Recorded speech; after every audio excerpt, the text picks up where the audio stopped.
buenas noches. Hoy hablaremos claramente con el secretario general de la Conferencia Episcopal, el vocero autorizado de la Iglesia en Colombia, Monseñor Juan Vicente Córdoba, quien además de presidente de la Comisión de Bioética, es licenciado en Filosofía, en Teología, en Historia y magíster en Ciencia Política. Habla de muchos temas y habla muy claramente. Así que, Monseñor, buenas noches, hablemos claramente. Buenas noches, Clara Elvira, qué gusto estar con ustedes aquí. Muchas gracias. Bueno, Monseñor, hay un tema neurálgico por estos días. La Corte Constitucional esta semana resolverá una tutela que apunta al asunto de la adopción de niños por parte de parejas del mismo sexo. Ayer, en una entrevista en El Tiempo, el presidente de la Corte Constitucional, el magistrado Juan Carlos Henao, dijo que en este tema hay que ser tolerantes y progresistas. ¿La oposición de la Iglesia es intolerancia y es tener una actitud retrógrada? Ante todo, primero, la Iglesia quiere, ama a los homosexuales porque son hijos de Dios, tienen dignidad, son hasta parte de nuestra Iglesia, son de nuestro rebaño, no tenemos nada contra ellos. Más aún, la Iglesia se opone a toda discriminación a ellos y a toda violencia con ellos, por esa parte que quede muy claro. Segundo, nosotros no podemos definir para 45 millones de colombianos un asunto por cuestión de progresismo o no progresismo. Esto es por valores y principios.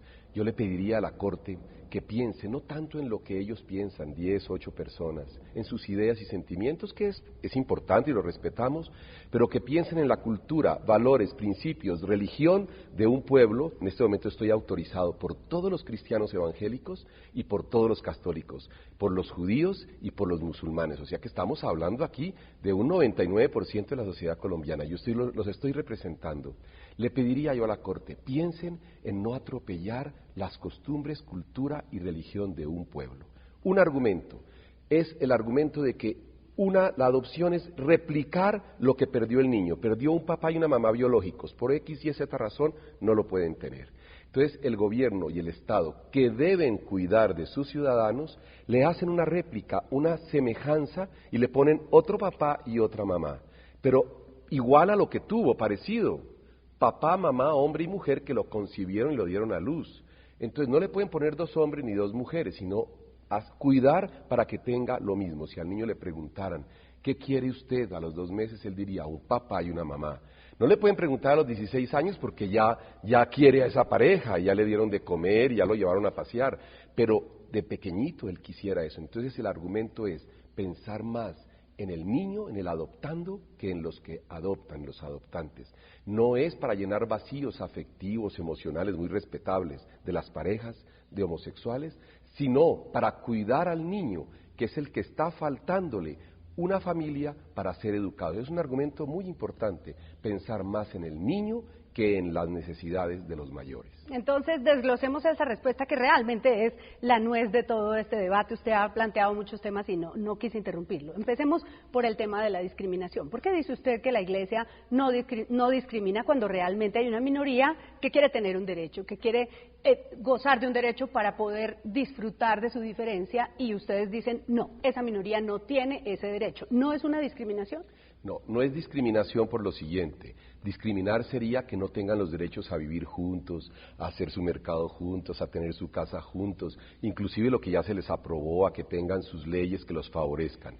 Aquí el problema no son las parejas de homosexuales o heterosexuales. La prueba es que muchas veces a parejas heterosexuales no les conceden adopción, porque les faltan unos requisitos, porque la edad, por la salud, por lo económico, por las circunstancias psicológicas. Entonces no se discrimina ni a hetero ni a homosexuales, porque el punto focal y el objetivo de todas las intenciones en esto no son los mayores, sean hetero u homosexuales, sino los niños. Ahí es donde no hay que discriminar, pero a un niño obligarle a tener que la mamá se llame Carlos Alberto y que el papá se llame María Elena y que así vaya a su colegio, aunque yo los respeto profundamente, no podemos obligárselo. Eso sí es discriminar al niño, obligarle a tener papás y mamás del mismo sexo, pero porque se lo obligaron, él nunca pudo elegir.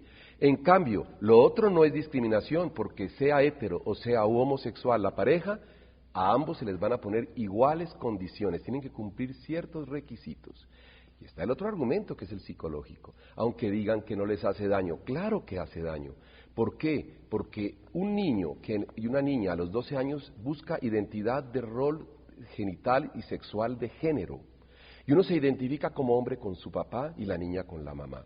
Pero si a mí me dicen que mi papá se llama María Elena y al fin yo no sé si es hombre o mujer, estoy hablando inconsciente y psicológicamente, como psicólogo lo puedo afirmar, esto es ciencia.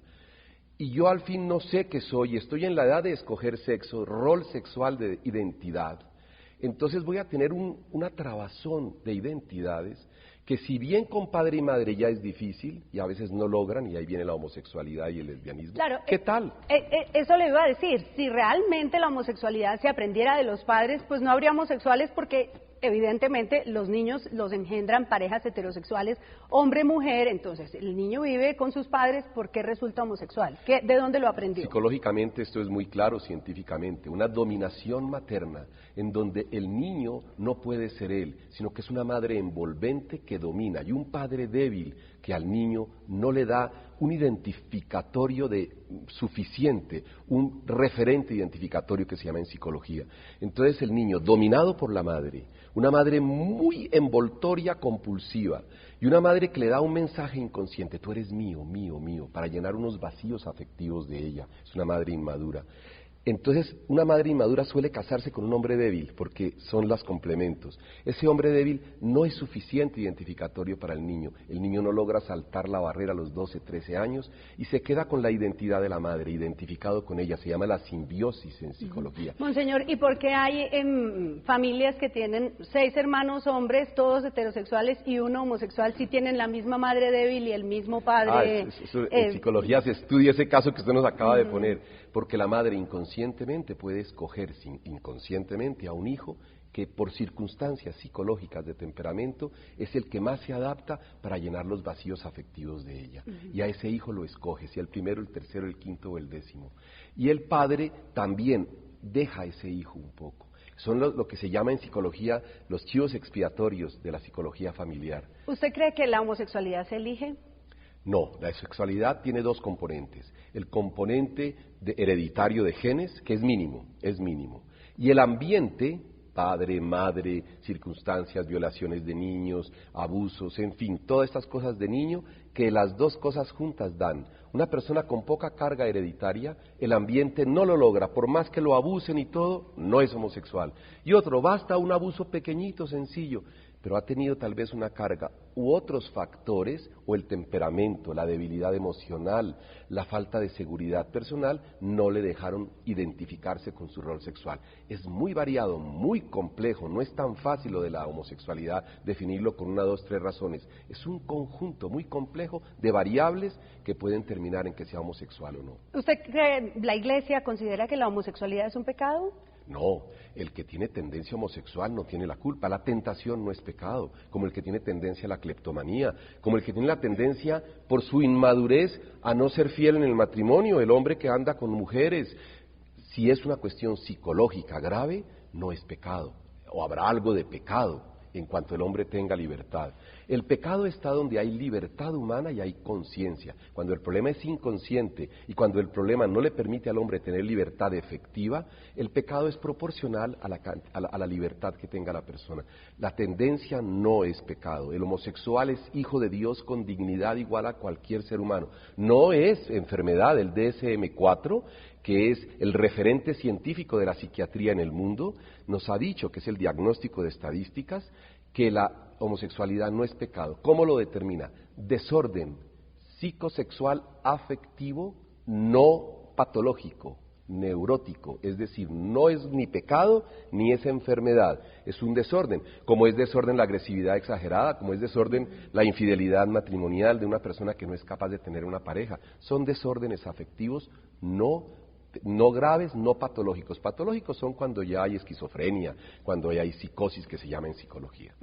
Usted hablaba en su primera respuesta de, bueno, lo que se trata es de replicar el esquema. Un hombre, una mujer que procrean un niño, luego lo abandonan y entonces lo que hay que hacer es conseguir el Estado le consigue lo más semejante. ¿Y qué pasa con esas personas que se casan, tienen hijos, empiezan a levantar y de pronto o descubren que son homosexuales o salen del closet, como se llama popularmente. ¿Hay que quitarle los hijos porque no son capaces de criar unos hijos cuando descubren que son homosexuales? No, de ninguna manera. Si ya es una pareja de hombre y mujer y descubre que uno de los dos es homosexual, tienen que llevar esto con una ayuda profesional lo mejor posible. Y los niños se han criado de todas maneras con padre y madre.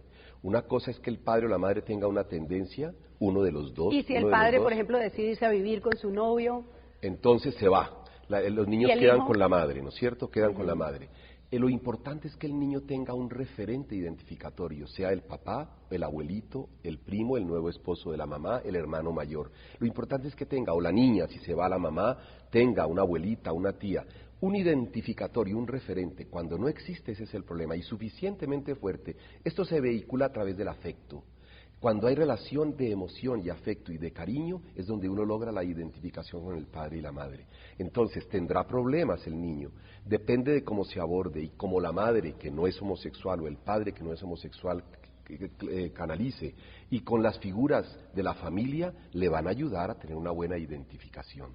Entonces, el problema no es que ya es seguro, por eso hay hijos de parejas homosexuales que puede que no tengan problema, porque logran hacerlo a través de otras figuras, pero en general están más expuestos por las circunstancias a tener dificultades psicológicas. Puede que no todos las tengan, pero están mucho más expuestos, como también cuando la pareja heterosexual no es madura, están también expuestos a tener problemas. El otro punto es una cosa que es una realidad, y es que hay personas solas que adoptan. La Iglesia no se ha opuesto a que una mujer sola decida adoptar un niño. ¿Qué pasa si esa mujer sola decide adoptar el niño? Pues no tiene figura paterna. Y ahora luego pensamos, ¿y qué pasa si esa mujer sola que adopta después consigue una novia y se va a vivir con ella?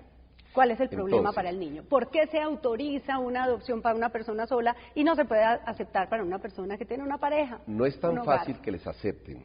Tiene que ser una persona muy madura, sola, madre o padre. Entonces hay requisitos psicológicos, emocionales y la configuración familiar. Si ella tiene referentes como es un papá, unos tíos, unos hermanos, que el niño va a tener bastante posibilidad de acceso a ellos, con toda esa configuración psicológica de esa familia le conceden la adopción. Si es una persona muy sola y una persona que se refugia en sí misma para llenar más sus vacíos y usar al niño para sus problemas afectivos, no le van a conceder. Y es muy difícil que le den a una sola persona la adopción. Se las conceden algunas. ¿Por qué? Porque esto no es por hétero, por homo, por monoparental, esto es porque llene los requisitos afectivos, emocionales y de formación del niño. Sí. Entonces, pensando en el niño.